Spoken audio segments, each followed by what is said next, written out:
What's up, everybody? What's going on? Generation Tech episode 13, and we got Mr. Matt Burrows. What's going on, man? West Side, West Side, you son. know, gangsta on me today?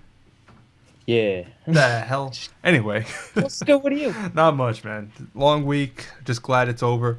You know, it's funny because I really look forward to the show, not just because we get to talk about tech and, you know, we get to voice our opinions and be able to talk to our audience and stuff, but it's Thursday night, and that means tomorrow's Friday, and the weekend's right around the corner, so it's just a good My time, man. weekend's tomorrow. What? I have a 3-day weekend. Oh, well, lucky you. So today's your Friday, right? Yeah. You're going to go out and party after the show? Yeah.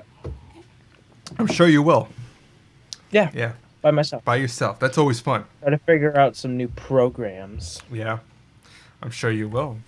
So Yeah, I will. we got a lot to talk about, including you getting a new MacBook Pro. Speaking of new programs, right? Yeah. We got a lot of iOS stuff to cover. We got Titanfall. Got a lot of price adjustments with Amazon Prime. What else? The And Google. Google Cloud storage is lowered their prices. We also got Facebook's news and a new Razer Blade laptop refresh. So there's a lot to cover, a lot to go over because it's been a busy week in tech, right? Yes. Not really. But I mean, pretty busy on our standards. Seems that the last 3 weeks have been like duds since Samsung, and that was about it. Yeah. Well, let's start off with the iOS 7.1. It was a new release. It was a Tuesday, I think it came out, and it hit the service pretty well because it took a long time to download for certain people. But it included a lot of big improvements, including a lot of animation tweaks, like getting in and out of apps is a lot smoother. You guys can't see really quickly, but it also include better performance, better battery life, especially because my battery, when I get home from work, usually it's around 10% by the time I get home. Now it's been like about 40%, 50%. So that's Significant. significant. I mean, some people. I saw Chris. Oh, Go ahead. Go ahead. I saw Chris Perillo commenting how his battery life was actually worse. I was gonna say that some people said that the battery life got worse. You know, your mileage may vary. It's never gonna be the same thing for everybody. Depends how Yeah. you use your phone. But I know a lot of people that said it's been drastically improved. So I'll go with that because it worked for me. Yeah. So might as well go with what we know. The other thing it Um, fixed is the random restarts because I would notice on this phone, I would just be closing apps, going in and out of apps, and all of a sudden my phone would restart. I would see the Apple logo. I haven't had that ever since the update, so apparently that's fixed for a lot of people. Mhm. UI tweaks, which I don't think a lot of you guys know that they included these UI tweaks, including you could change the color palette, sort of. So if you go to the general settings, general, then you go to accessibility, you get a couple of new options, which is button shapes. So I don't know if you guys can see really here, but if you see general, it's shaded in and looks like that. Then underneath we have also reduced transparency, which the dock is no longer fully transparent. It has more of a gray background to it, which is pretty cool. Below that is darkened colors, so it's not as bright in your face. I actually have that on because I think it's much better. And there's also reduced white point, which makes it less bright white. And I turned both of those on, the darkened colors and the reduced white point. I just think it gives it a better feel to my eyes. I'm just glad they included that because I loved iOS 7, what they did to it, but I feel like it was way too bright for my liking. And I'm kind of surprised that Apple included such a feature where you could actually tinker with the colors to a certain extent, right? I don't know. What do you feel about that? It kind of seems like it's not really Apple because, like, with OS X and stuff, they don't really give you a ton of like UI Customizations. changes. Yeah, options or whatever. Like you can go grayscale on the buttons. That's about it. And you know what? Change the transparency on the bar. Yeah, and it's funny because they would hide it so much into the accessibilities. I mean, no one really goes to look there unless you're like kind of colorblind or you have some kind of deficiency in sight. But that, I mean, it's pretty cool, for what it is. It's not Android where you're gonna be able to, have full customization and stuff like that. But it's a step in the right direction. I think Apple's kind of learning that not that their way isn't going to be tailored to every single person's liking. I mean, even if it's just a little tailoring to your, where you can customize it, it's something at least. It's throwing us a bone, right? Yeah, I mean, it's kind of just opening options for other UI tweaks that they can do. Right. Perhaps maybe you can, if you change color palettes or something, maybe even more so that the stock Apple apps will change colors completely with color selections that you choose or something. I don't know. That'd be kind of a cool feature. Yeah, and that leads me into the iOS 8 rumors. They're starting to ramp up. It's that time of year. iOS 7 really, I felt like, laid the groundworks for a whole new refresh. It was getting stale. iOS 1 to 6.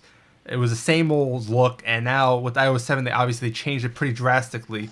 And I felt like they really needed that. They really needed to overhaul the look on it, give it just a little refresh.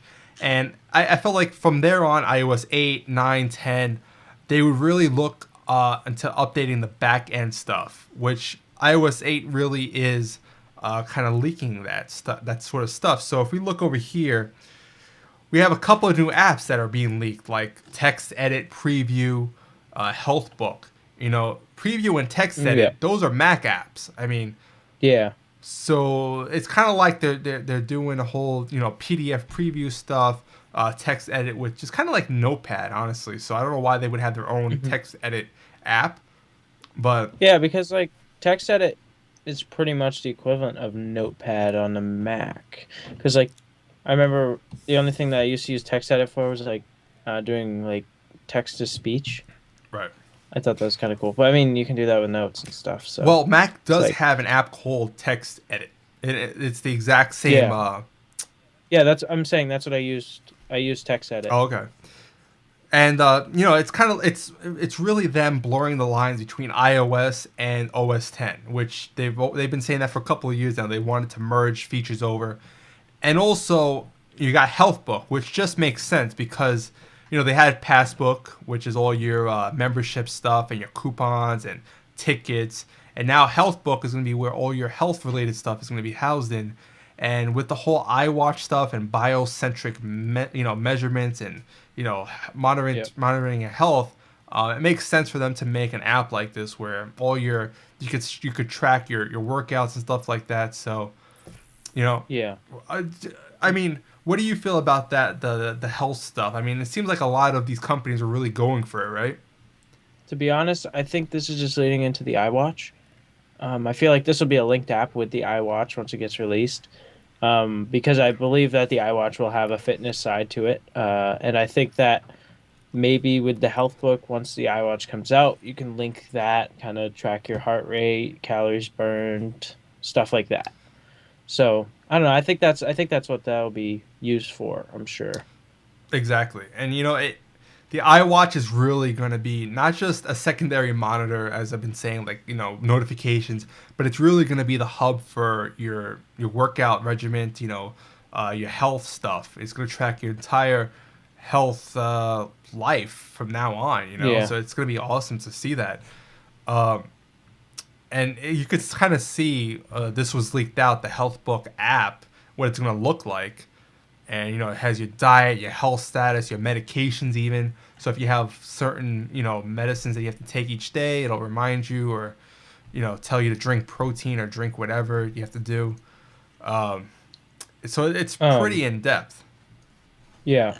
What I was thinking with this, kind of like the announcement of an all-knowing kind of health app, I was thinking, like, down the road, what if we had it so that everyone would have one of these bands on, whatever you want to call it. Maybe it doesn't have to be like a watch per se, but maybe like a band or something like that. And it would automatically connect and sync with your Health Book app.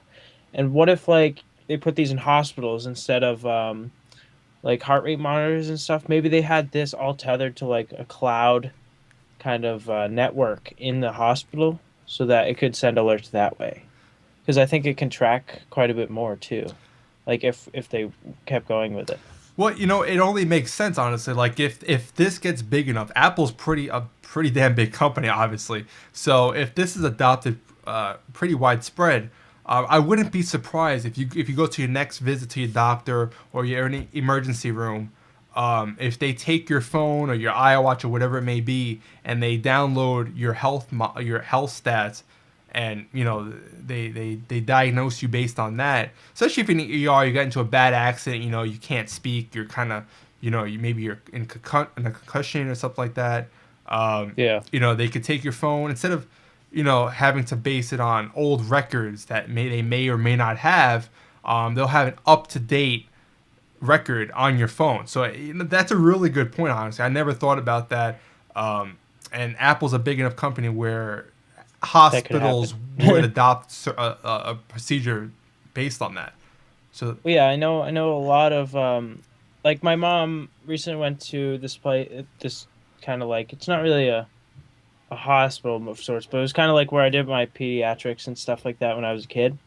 And I guess now instead of writing down what you're saying, they actually do it right on an iPad and it syncs automatically. So I don't see why they couldn't integrate that, like kind of like bump or really any type of gesture like that, where they could easily just sync your info, all your stats, all your heart rate, your blood sugar, all that stuff. I'm sure you could get that somehow. Like, yeah, no, it might be kind of like a bigger system or something, but I mean, I could definitely see it happening. you have a really good point there, and it could be as simple as using a bump system. Maybe they have Yeah. a docking station where they can download all everyone's information from. You have an iPhone, maybe an Android, maybe it'll be compatible with both. Yeah. Android's version of Health Pass, whatever they're gonna call it.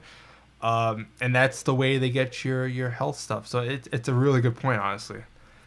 Yeah. Um, I could definitely see it happening. Because, with the technology there, wearable technology, it only makes sense for it to monitor your health. In this day and age, everyone's always looking to lose weight or, be on a certain diet or regimen for the gym. Yeah. So why not have technology be there to help you? That's what it's there for in our lives, is to help us one way or another to be more productive or faster or whatever. And now monitoring our well-being, health. So, I'm looking forward to that aspect of technology in health.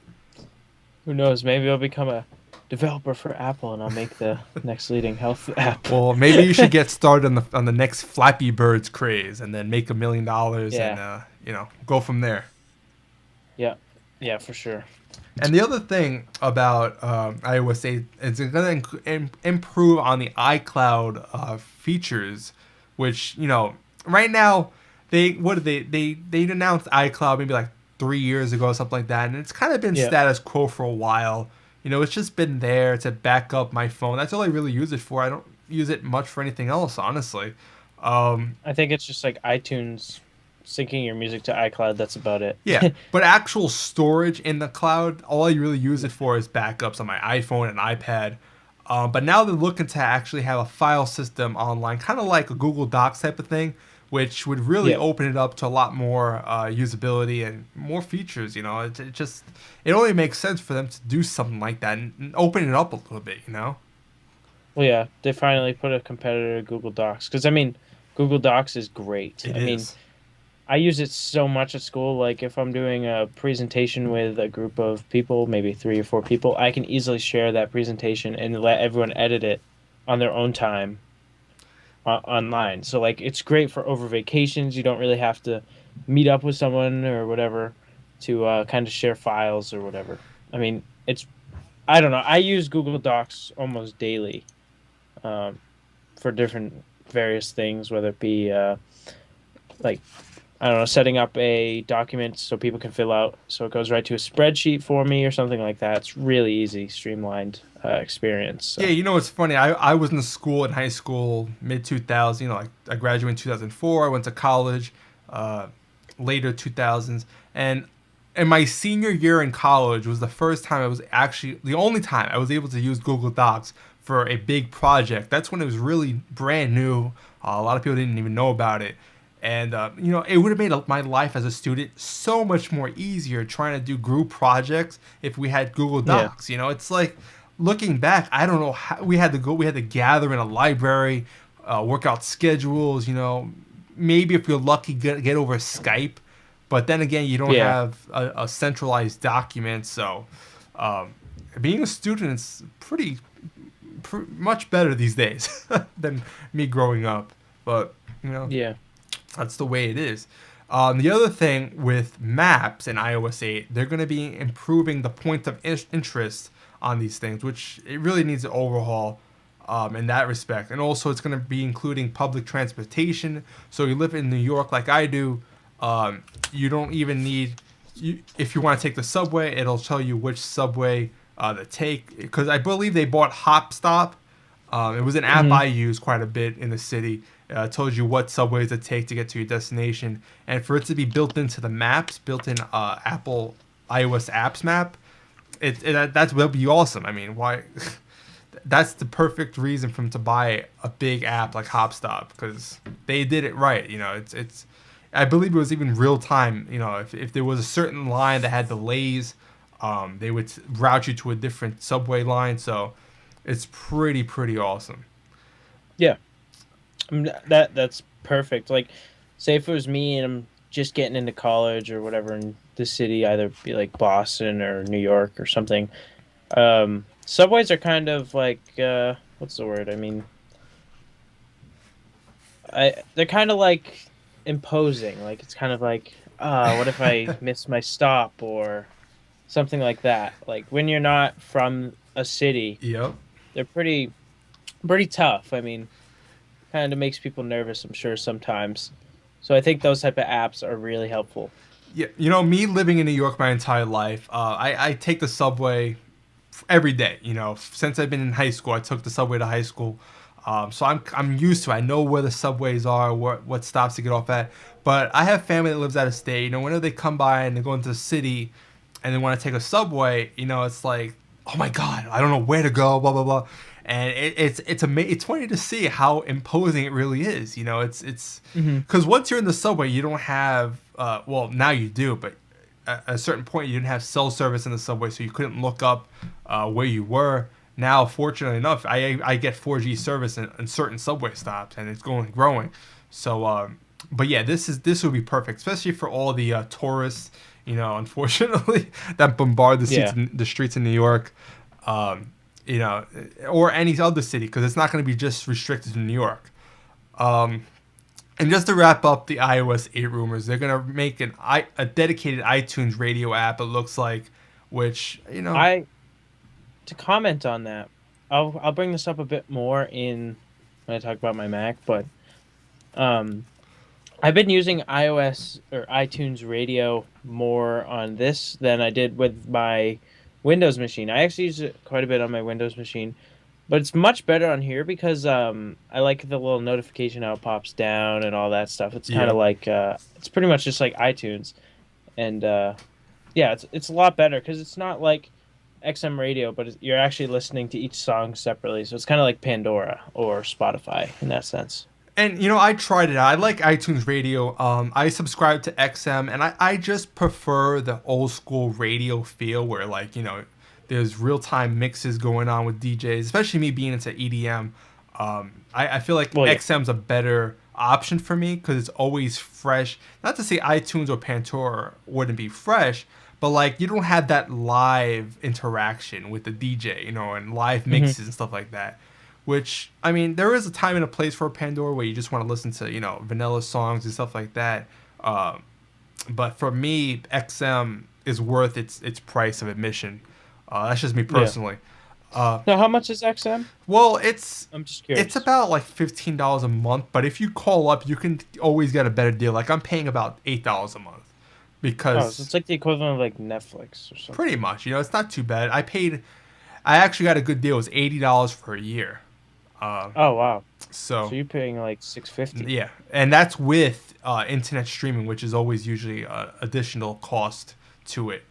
So I haven't. And what do you go through? You just go through XM? Yeah, it's because I know there's Sirius and.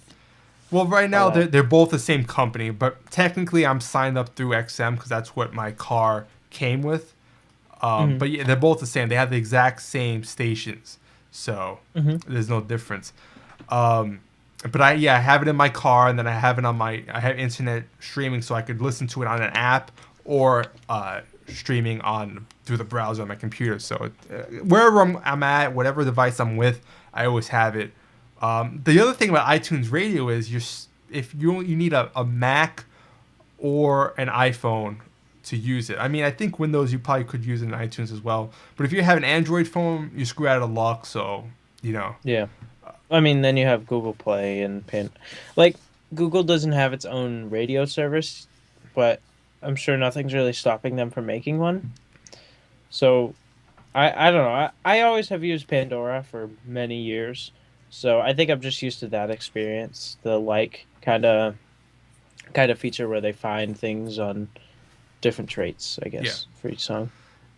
And also a couple other things. Mobile payments are going to be really, really ramped up on iOS 8 because we heard about NFC and that kind of died down. And Apple's always going on their own way. They didn't want to adopt NFC, so now that the Touch ID is implemented, and you can buy apps with the Touch ID, they're going to be Yeah. expanding that to other online retailers and shops and stuff like that. So I think that's an awesome and an easy way to make purchases on the go, especially you're on the train or whatever. You want to buy something on Amazon instead of having to do enter in all these things. Just use that Touch ID and enter it in for you, something like that, and it makes life a lot simpler, just based on your Oh, fingerprint. speaking of Touch ID, I actually was looking at this article the other day, and they actually were recommending because I guess you can add 5 fingers in total for your Touch Right. ID. And what they said, do your thumb 5 different times using every single pose that you can think of, and it'll make it so you can literally log in like any part of your thumb, no matter where you're putting it down. So it's just really easy. Well, what I don't know. It's just a cool little tip. Yeah, and you know what? With 7.1, they actually improved the Touch ID's sensitivity and accuracy. So I've noticed actually it's been a lot better. Like, a couple of times it used to be like, oh, it couldn't recognize it, but ever Yeah. since the update, I haven't had that screen pop up. So it's been pretty spot on for me. Hmm. Um, Well, it's just a good tip. I mean, like, say you're always moving around or whatever. I mean, you can always change fingers, obviously, but if, say, you're just using 2 fingers in a car or something just to quickly do something, then you can easily kind of change it. Yeah, no, Just a quick tip. that's a good idea actually. I have it set up so I have my right hand thumb and my left hand thumb depending on how I'm holding it. But Hmm. I don't think I wonder how many people actually do it like this with their pointer finger. That seems kind Yeah. of silly. I mean, I'm sure some people do, like, say it's on their desk or something, and just because I mean, I think it's kind of weird to put your thumb down on something on the desk. So I think it's easier with your pointer That's finger. true. Yeah, I didn't But think I of think that. that's just because I use the mouse a lot. That's a good point. So I think we exhausted iOS enough for today. That was the Yeah. iOS 8 rumors, which they're going to be announcing it most likely in WWDC in June. So it's going to be only getting more and more. The rumors are going to get louder and louder as time goes on until June. Um, the next topic we're going to talk about Titanfall. It's finally released on Tuesday. Yep. So looking forward to it. It took so long. We played the beta for quite a while. It was a lot of fun. So I got it on Tuesday. It came on Amazon pre-order. I was home. It was here by the time I got home. I popped it in and wait for the install. It took about maybe a half hour. Ate dinner during the time, and then I played 2 matches. But then something came up. I had to turn my Xbox off and get away for a second. Came back to play again, and I couldn't get online. I couldn't sign I in. wonder why. It was complete BS. Empire Craft in the chat, aka Arden. I was talking to him. He also got Titanfall. He couldn't get on at all. So at least I was able to get 2 matches in. But after that, once I restarted my Xbox, I could not get on the rest of the night. Yeah. And obviously a lot of people had the same exact issue. It is what it is. The thing that sucks though is that this is becoming more and more commonplace as these big release titles are coming out. I remember GTA 5, that whole fiasco that lasted like what 3 or 5 days, where you couldn't get online, and it's complete BS, man. I mean, it's like it doesn't even make sense to buy a big title at launch because you're not gonna be able to get online to begin with. You know, Yeah. I don't know. What do you think about this whole trend? You know, especially on the Xbox, I feel like it's more prevalent. I mean, it's hard because there's so much demand, and I think Xbox, even though they have tons of servers, there's also tons of people trying to get online. And I think with any system, you flood it enough with enough ping, enough packets, I guess, it's gonna go down some way or another. I mean, not Facebook. I think one of their things is like they've never been down like one day ever, and that's a pretty good feat. Seeing that, like I think it's like 5% of the people in the world have a Facebook or something like that. More billions, More? like almost 2 billion Huh? people, I believe. Oh wow, really? Yeah, I didn't think it was that much, but so what's that? 33% of the people in the world? I read that there are enough accounts to count for 50% of the population. Now, if they're active or not, that's one thing. Yeah. But Yeah, true. Because over the years, people passed on or whatever. yeah, Double accounts, but still, I mean, that's pretty good feat. Seeing that people are on it. Some people are on it all day. It's crazy. I mean, Twitter was down, I think, Tuesday as well for a good half hour. You know, and Twitter has its own downfalls every once in a while, where it just completely fails. Yeah, for sure. I mean, it's hard for anything to not go down. I mean, simple as that. But So many Microsoft really prides itself on its dedicated service for the Xbox Yeah. One. You know, and they've had servers since the original Xbox, and you know they've been growing, and they made a whole big thing about their big servers and cloud computing on Xbox One. And it still stinks to see that once, you know, for the first day on these big releases, sometimes even more days following it, it's not going to be reliable. You know, I guess that's just the way things are going to be. But and you know, they actually said, Major Nelson on Twitter said that this wasn't due to Titanfall's demand. It was just a glitch or something like that. I find that hard to believe that it's so coincidental that Xbox Live had a glitch on the release date of Titanfall. One of their biggest games of the year. Yeah, I mean, I find that hard to swallow. I feel like it was a really big demand load from all the people going online, you know. And then that's just Titanfall too. Imagine all the people play Call of Duty, Battlefield. Mm-hmm. So I mean, I think they have the right to pride themselves on their servers because it is handling a ton. But I mean, it is kind of a little crappy to see that it went down, especially on one of their biggest launches of the year. There's always room for improvement, you know, even Microsoft with their servers and all that stuff. But Yeah, for sure. I guess we'll have to see. The next big release is probably like Destiny, I think. I forget. No, I think Destiny's like September. Watch Dogs. Watch I Dogs, think. which, yeah. I mean, it's cross-platform, Without so paying. maybe it might not. Because Call of Duty usually never crashes the servers. It's usually like the first-party games. Yeah. Like a Halo, Halo. that type of stuff. Yeah. Those, you know, those type of big Dead games. Rising, but that's not really online. Yeah. I know Rise had some problems at one point. Did it really?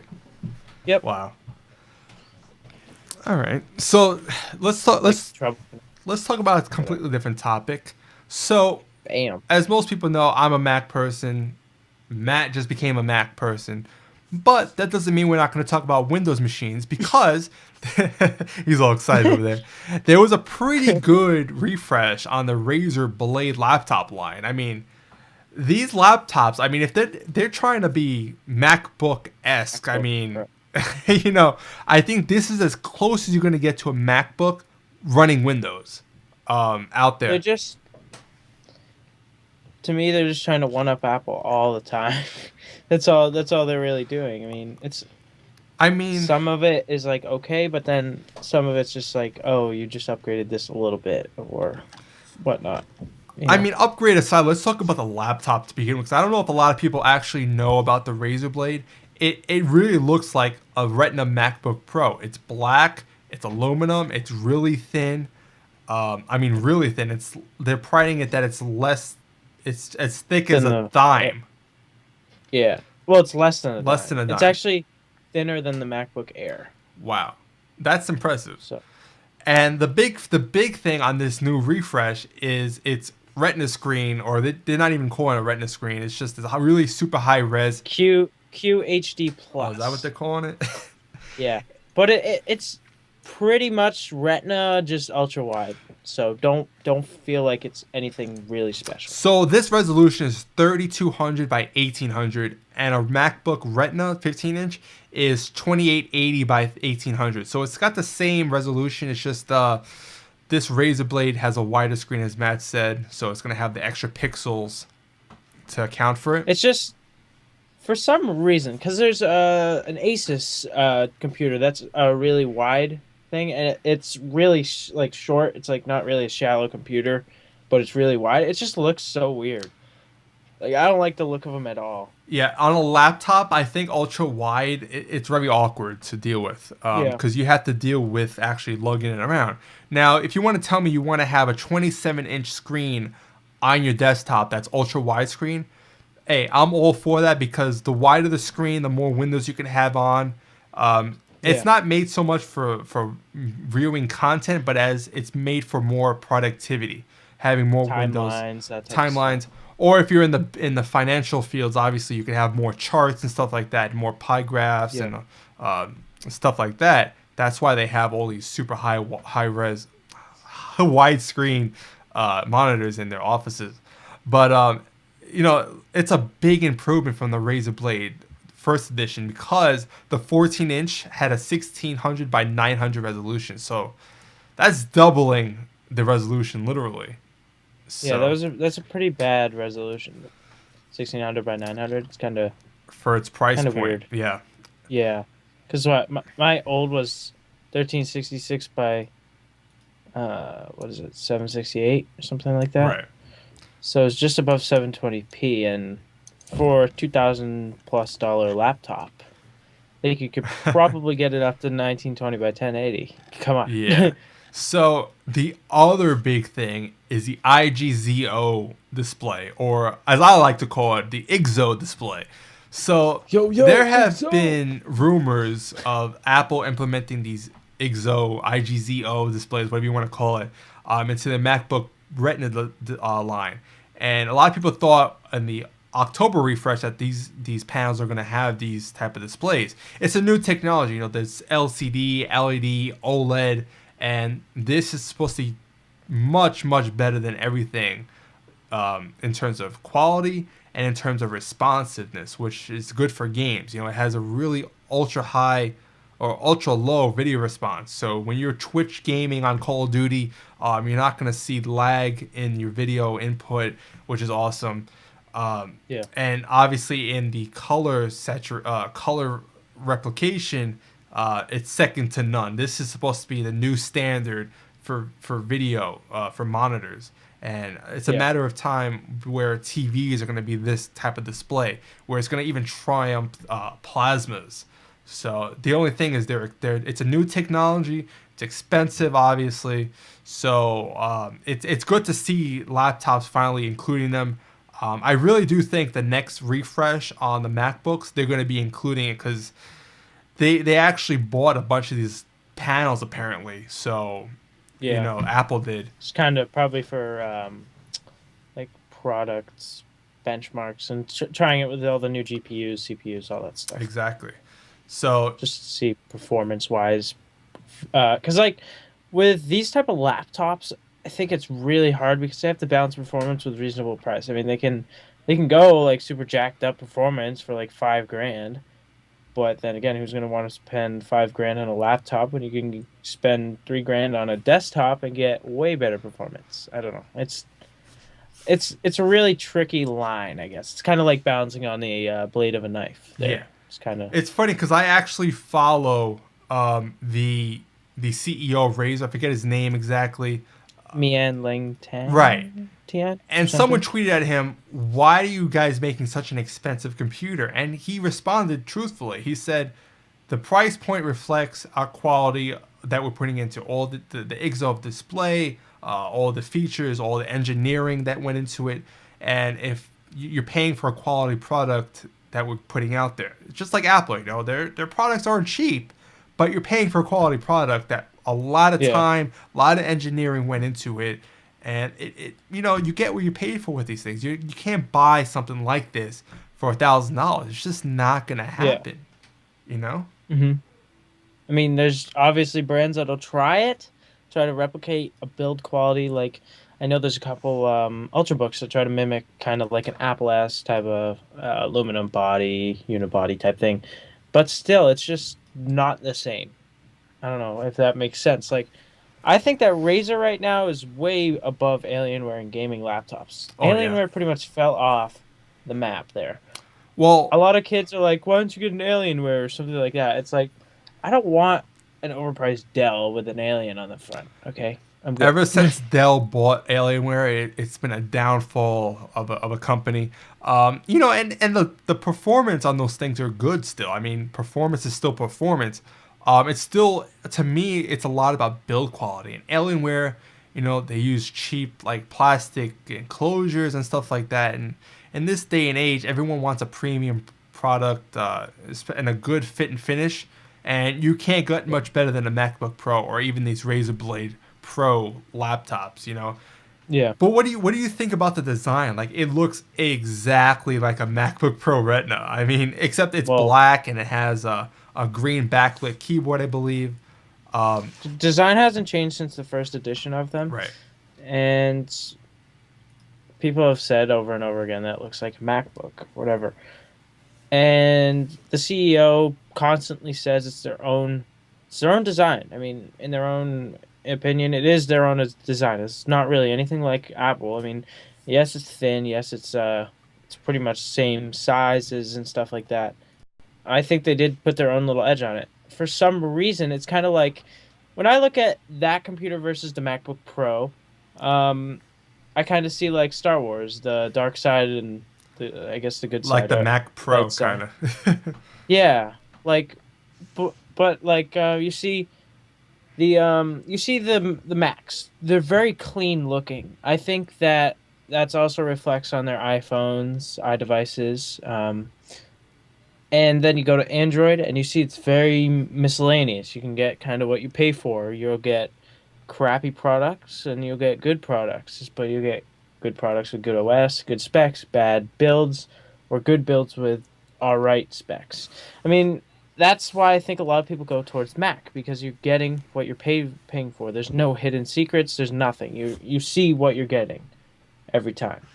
Yeah, no, that was well put. And I actually forgot to mention it's a touch screen because it's Windows 8 loaded. So, at least it has a touch interface. So you have the desktop with your regular trackpad and keyboard. And if you want to use the Metro UI or Modern UI, whatever the hell they call it, you could touch the screen and swipe. So they got that right. That's pretty cool that it has that. I don't see that Apple putting that in a Mac anytime soon. And I hope they don't, because I don't really want that. But yeah. So personally, I think they completely copied the MacBook design. They could say whatever they want. They put their own twist on it. The only thing I'll say is this really makes me want Apple to make a black version of this, because I love the aluminum, but like a black aluminum, that looks sick. Like to match the Mac Pro and stuff like that. Even the iMac, like if they made a black aluminum iMac, damn dude, that would be sick. See, for some reason though, I get a lot more comments having like a silver metal MacBook than I would having a black Dell. Yeah. I think the silver with the white iconic logo, just very clean, very simple looking, that stands out so much more out of the crowd. People will be like, oh, what's that laptop? Is that new? Like, you could have a 2011 MacBook Pro. People ask if that's a new laptop because it just looks so fresh. Mm-hmm. I don't know. I think that's just, it's true stuff. I mean, I've seen people have older laptops and be like, "Oh, is that the new model?" No, it's an old model, but it just looks so clean, so simple. And it just So shows that the designs are ahead of its time. You know, you look at the yeah, competition. This using plastic and really bulky designs, and this Retina. I mean, it's super thin. So let's talk about you got the MacBook Pro Retina. We talked about it last week a little bit, but now you've had about 4 days to actually use it hands on as your main yep. computer, your first Mac. So what are your impressions overall, like of the actual Mac itself, the MacBook Pro, performance, and OS 10? I mean, because you've been a Windows person your entire life. Yeah, I've been with Windows ever since really I can think of. Started with Windows ME, going through, and Mac. I am loving it. I mean, I had Mac when I was in school, the school laptops, but it was so locked up and like you couldn't do anything on it that I didn't really get the full experience. And with Mavericks, all the things that I wish I had with Windows are actually here with Mavericks and my Mac, like the multi-desktop feature, notifications on the side, all that stuff, all these little things. That it's just for some reason that's really what gets me. I mean, I like all the little widgets on your launch screen or whatever you want to call it, home screen. It's just I don't know. It's always been kind of like a dream to own a Mac, but like it was really hard for me to afford one as a kid, and now that I have one, it's just great experience. And it's funny when I got my first Mac in 2008 when the unibody aluminum MacBooks first came out, the whole new design. Hmm. I got a 13-inch as my first Mac. Super excited. I never used a Mac really. It's funny because growing up I kind of hated on Macs. I was one of those people. But I started watching Chris Perillo. Obviously, a lot of people get turned on to Macs because of him. And I'm no different. Early on, he was a big influence on me actually turning to Mac. Um, and you know what? It changed my view on computing. I used to love being able to build computers, tinker with things, really customize, get into nitty gritty on the internals.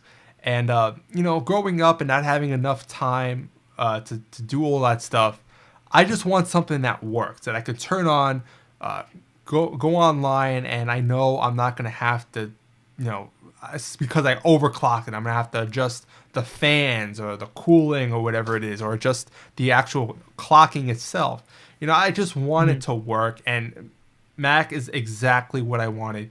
And you know what? That trackpad really turned me on to Macs as well because Oh the yeah. multi gestures you can pull on that trackpad, the 2 finger swipes, 3 finger swipes, even 4 finger swipes. There's no other trackpad that can match it. You look on Dell's that I have at work or HP's. They even struggle with the 2 finger scrolling. I mean, it's so laggy and it's terrible. Yeah. Um, it's super responsive. I mean, it's just like the iPhone. You know what you're getting, and that's what really turned me on. That fluid experience where things just work and they're super snappy and just very responsive. You go on Windows and it's so sluggish. Um, but that's me. That was me. What 2008? That was 6 years ago. I had to do my math. So I've been Mac person ever since, and I'm glad to see you finally got to the right side, the dark side, as I like to say. Um, Well, I mean, I feel I treat this as more like the light side. well, I think the dark side is more like Windows, like kind of. I don't know. Would That's kind of like what I said before. I think that Windows is more of like a more complicated well, the experience. way I It's not see always it, as. the dark, everyone's always on the good side, and the dark side is kind of like the rebellious, company. So everyone's on Windows, and well, although a lot of people are the general casual computer people are starting to go into Macs, and that kind of upsets me. But that's the good thing about Mac is that it'll cater to the casual people that don't know anything about computers, or for the really big tech enthusiasts or even tech professionals that know what they're doing. They can appreciate the Mac experience, and that's all I really have to say about that. And I think really for you, coming from Windows, like I said it in a tweet the other day, the thing I noticed going from Windows to Mac is that you really you have to rethink the way you do things. It's just a different way of doing things, and it's Yeah. really simpler. I mean, like doing certain tasks in Windows, like there were a couple of steps, you have to do this and that. On Mac, you completely erase that from your mind and be like, oh, I only have to Just do drag and this, drop. drag and drop, or do Command Q to quit an app. You know, it it took a little time to get used to, but it's such a burden off my mind when I actually have to use a computer now. You know, that's my opinion. Obviously, a lot of people are going to hate on Macs, and you know that's perfectly fine. It's not Mac isn't perfect, but you know it's for me. That's what I like, and I think Matt, you're starting to appreciate it as well, right? Yeah, yeah, for sure. Awesome. So to wrap up a couple smaller topics that we have, Hmm. Facebook is actually introducing 15-second video ads on your newsfeed that automatically play. Well, I don't know if you guys have noticed, but like when someone posts a video on Facebook now, or Vine or whatever it is, Instagram video, it automatically plays, but it's silent, you know, Yeah, and it's annoying. it really is. And I think that was kind of to make people get used to that sort of video that automatically Yeah. plays. And this is exactly what it's going to be. It's going to be in your timeline, an ad that's in your timeline, and it's going to automatically play. Um, Audio is not going to be on unless you actually turn it on, but it's so intrusive. And you know what? I don't like Facebook to begin with anymore. Yeah, I literally today I broke my record. Like I posted like twice today Wow. in Facebook. Yeah. That is like I haven't posted more than once a month, probably in about 4 months. I'm the same way. I mean, the only time I really post is when I get like I got a new job, I got married, I went on a honeymoon. You know, like big life events. It's funny because you that's probably the past 3 times that you've actually posted, and that's probably a span of like a year and a half. Yeah. Um, Like you can look at my so that's timeline and you scroll down that's just a kind of little great. bit, you'll see my wedding photos. So, I'm not gonna be posting mundane day to day tasks. You know, it's just not me. I know a lot of people like to post every day. They got a cheeseburger. They got I don't know something stupid that went on their life. Literally, your tweets are mostly filled with auto tweets from Foursquare. That's it. Yeah, when I check into restaurants, stuff like that, when I go out, that's basically it. You know, so Facebook adding ads to its timeline is not going to help the They've already cause. had it on mobile. They've already had them on mobile, I'll so have that. I didn't even it notice. doesn't. So, yeah, if you scroll through, they'll have an app ad or something like that. Um, I mean, it's another. go ahead. Keep going. No, keep going. So it's not intrusive in that at least there's no audio playing. But and they're 15-second ads, but just the fact that it's going to be right in the middle of your timeline, playing automatically, you know, it's going to rub. I don't know. I don't think it's going to turn anyone off from Facebook, especially if they're using it day to day. But you know, It's not gonna make anyone want to watch the ads. yeah, you know, but Facebook went public about a year ago, so you know they're going to Yep. have to do these sorts of things to start making money. You know, Yeah.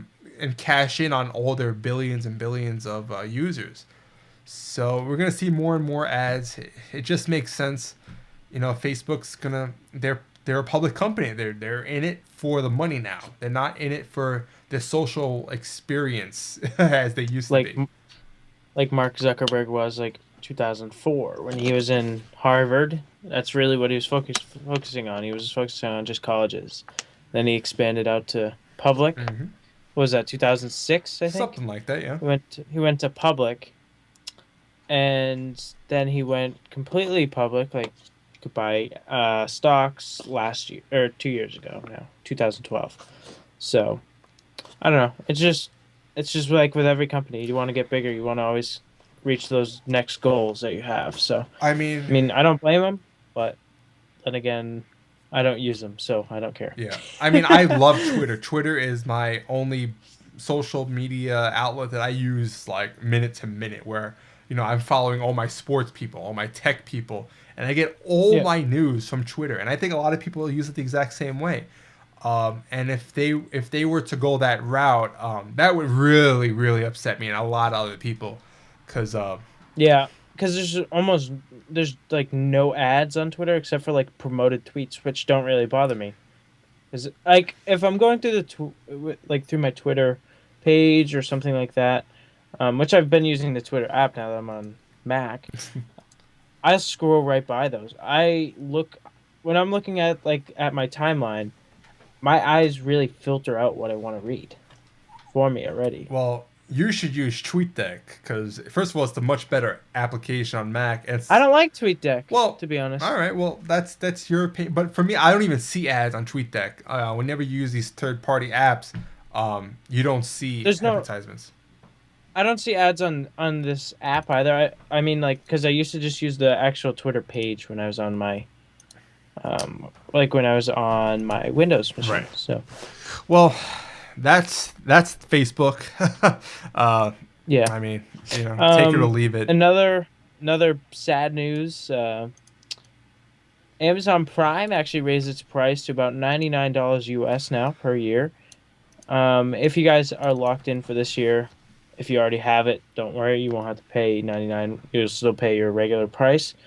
But if you are paying that right now, it will change next year to $99 a year. So just be aware of that if you haven't already checked your email. And Um, it's only a yeah, $20 increase, so it's not that bad. I was hearing that they might double it. That might have just been rumors, so that $20 increase doesn't seem as bad, in hmm retrospect. But oh yeah, because that's a marketing technique. yeah, exactly. Make people worry and then do a little bit less, so it's not as bad. Yeah. Um, at $20 for what you're getting, it's good. It's not that bad. You're getting obviously the second day shipping for free and all the TV and movie stuff streaming online, which I don't really use that much because I don't like their selection. But $20, I'll take it considering they haven't increased the price since Prime has been introduced a couple of years ago. So that's 7 years now. Yeah, it's. I didn't even realize it's been 7 years, but yeah, So what? 2007. Yeah. yeah. So I mean, it's reasonable. I mean, it's a great service. So many people use it. So I just why hope not? this doesn't become a bi-yearly thing where they increase the price $20 every 2 years. Well, who knows? Maybe it'll be 7 years from now. They'll bump it up to 110 or something. I don't know. I'll take that. If it's 7 years from now and they bump it up another $20, I'll take that. That's less than Yeah. inflation. You'll save money over time, and the dollar will go down over time. So, I mean, technically, you'll be paying more anyway. But Well, let me just say this yeah, though: the amount I buy on Amazon, it makes perfect sense for me to pay $100 yeah. for second day shipping because I love it. But hey, So our last tech topic, Google is actually lowering their online cloud storage, from $49 a terabyte to $10 a terabyte, and it's actually pretty reasonable. I mean, if you're a company that deals a lot with online storage, maybe this is what you want to go with because it's about $100 for 10 plus terabytes. So, $2 a month for 100 gigabytes and free 15 gigabytes. So, if you guys don't have a online storage yet, definitely go check out Google Cloud or Google Drive. Sorry, that would have been bad. But yeah, Google Drive, you get 15 free gigabytes. so that just goes to show how storage always decreases over time in terms of price. Yep. It's a good thing that Google actually does this proactively. Certain other companies, they would just stay status quo because they can get away with it, or they might even increase the payments. But it's good to see that it's 15 gigs for free now. That just, to me, Apple iCloud, they give you 5 gigs for free, and considering they're going to be improving the features on it, not just the features, but how you can use it in more ways. I really think they need to improve what the free gigabyte amount is. Maybe like 15 gigs, Because with Google Drive, I actually use it a lot with the docs feature that we were talking about earlier. A lot of my docs are in the Google Drive. I also use that to store some of my music. with Google Play on my phone, so I can access it on really any device. Um, but yeah, I mean, it's just good to hear that online cloud storage is getting cheaper. Indeed. Yep. So It's not every day finally, that you hear that prices are going down for a service. So, it's good to give props when it's due. And I give Google props on actually doing this. So, kudos. yeah.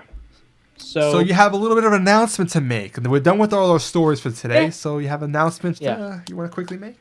So we have a small announcement, or I guess kind of a small announcement. Myself and a couple other people. Rich might be joining. He's going to kind of Maybe. test the waters, I'm sure, at some point. We're actually starting a Minecraft survival series, server series, which you can watch on many channels. If you guys go check out my channel, you can either go via my Twitter below. You can see all my links there. Um, and if you go there, I'll actually have a fresh upload tomorrow or late tonight. Um, Kind of explaining what it is and first episode. So yeah, if you guys are interested in watching a Minecraft Let's Play, definitely go check it out. A bunch of friends are kind of combining and doing that. So yeah, that ends off my announcement, and I think that actually ends off Generation Tech episode 13. It So Rich, I'll does. let you do the It honors. does. It was a long show. We had a lot to cover. It was a pretty good show. I really enjoyed doing this. It was a little different, change of pace. But yeah, thanks a lot for joining us. Everyone in the chat room, really appreciate it. Viddy, thanks for joining us a little late, but glad to see you came and made it. Empirecraft, Arden, thanks a lot for getting us all the viewers again. And everyone watching this recorded, if you want to watch us live, we're on live every Thursday, 8 o'clock with the pre-show. And then afterwards, which will be starting in a couple of minutes, the after party.